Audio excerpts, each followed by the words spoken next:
इस संसार में आने वाला प्रत्येक बालक संपूर्णतः संस्कार रहित होता है। उसके अंतर पर ना किसी अच्छे संस्कार के चिन्ह अंकित होते हैं, ना ही बुरे संस्कार के। अर्थात जन्म से बालक में ना कोई गुण होता है और ना ही कोई दोष। तो ये दोष अथवा गुण किस प्रकार प्राप्त होते हैं? क्या हमने कभी विचार किया है?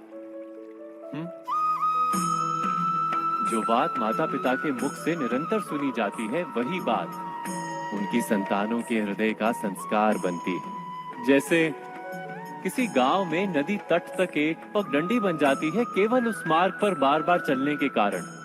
अर्थात माता पिता के हृदय की इच्छाएं उनकी संतानों के हृदय का दोष अथवा गुण बनकर जन्म लेती हैं।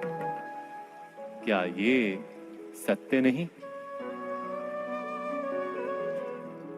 पर फिर भी जब उनकी संतानों में कोई दोष दिखाई देता है तो माता पिता आश्चर्य और दुख से भर जाते। माता पिता का हृदय ये प्रश्न करता है कि उनकी संतानों में ये कुसंस्कार आए कहां से।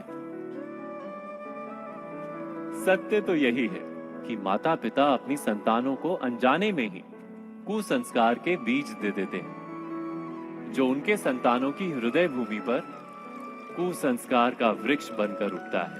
अर्थात अपनी संतानों को सुसंस्कारी और धर्ममय बनाने की आशा रखने वाले प्रत्येक माता पिता को प्रथम अपने हृदय की इच्छाओं पर अंकुश रखना क्या अनिवार्य नहीं?